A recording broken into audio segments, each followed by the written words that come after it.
डेढ़ महीने के बाद आज राहुल गांधी ने फिर से इलेक्शन कमीशन और बीजेपी के खिलाफ मोर्चा खोल दिया। अपना नया खुलासा करते हुए एक फाइल रिलीज किया है। अब ये हाइड्रोजन बम है, एटम बम है, किसके बारे में बात हुई ये पता नहीं, लेकिन इलेक्शन कमीशन के ऊपर बहुत बड़ा बम फिर से गिरा है। उसकी क्रेडिबिलिटी पर आज फिर से सवाल उठा है। राहुल गांधी ने पूरे डॉक्यूमेंट्स और 100% जो वो कह रहे हैं प्रूफ के साथ ये साबित करने की आज कोशिश की है कि जहां तक हरियाणा इलेक्शन की बात है उसे चोरी कर लिया गया था। कांग्रेस जो करीबन 22,000 वोट से हारी थी, अब वो 25 लाख वोट जो हैं वो बीजेपी के वोट चोरी के बाद सिर्फ 22,000 वोट से हैं।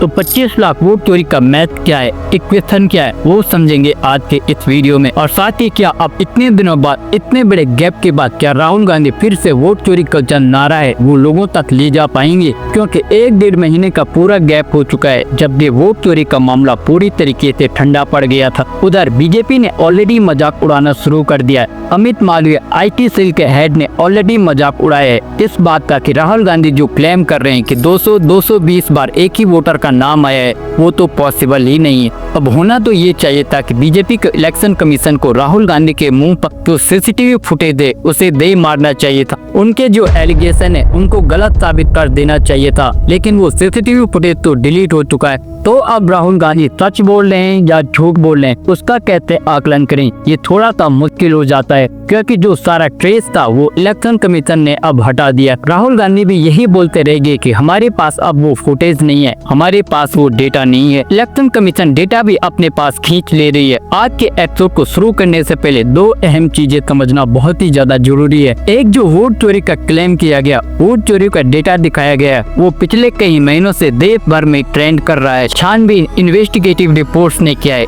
इंडिपेंडेंट मीडिया साइट्स ने किया है, वो साफ साफ दिखता है कि धांधली जरूर है। इलेक्शन कमीशन की रिस्पॉन्सिबिलिटी जो बनती थी वो उन लोगों ने फुलफिल नहीं की। इलेक्शन कमीशन की रिस्पॉन्सिबिलिटी जो बनती थी वो उन लोगों ने फुलफिल नहीं की। बहुत सारे गैपिंग लूप होल्स हैं। अब इस चीज को क्या कांग्रेस लोगों तक ले जा पाएगी, इलेक्टोरल बेनिफिट ले पाएगी, वो एकदम अलग डिबेट है। तो आज के इस वीडियो में सबसे पहले देखने की कोशिश करेंगे कि भाई जो एलिगेशन लगाए हैं राहुल गांधी ने वो क्या है, और उसके बाद हम आएंगे कि इसकी जो पॉलिटिकल एंगल है, क्या कांग्रेस को इससे बेनिफिट मिलेगा, क्या लोग इस बात पर बिलीव करेंगे, इस पर उसके बाद आते हैं वोट चोरी के बारे में। प्रेस कॉन्फ्रेंस करते करते राहुल गांधी भी कुछ मीडिया से भी हो गए। काफी सस्पेंस है बिगिनिंग में रखा प्रेस कॉन्फ्रेंस के मीडिया के लोगों को। ये तस्वीर दिखाकर, ये ब्यूटीफुल महिला का तस्वीर दिखाकर लोगों को बोला गया है कि गैस करिए कि ये महिला कौन से स्टेट से है। तो बहुत सारे लोगों ने गैस करने की कोशिश की, लेकिन अंत में पता चला कि ये महिला है जिनका नाम 22 बार आता है वोटर लिस्ट में हरियाणा में। 10 बूथों में 22 बार इनका नाम आता है, करीबन लगा दीजिए एक बूथ में 2-2 बार इनका नाम आ रहा है। ये भारत के किसी स्टेट से नहीं है, एशिया से भी नहीं है, ये महिला ब्राजील से है। राहुल गांधी का कहना है कि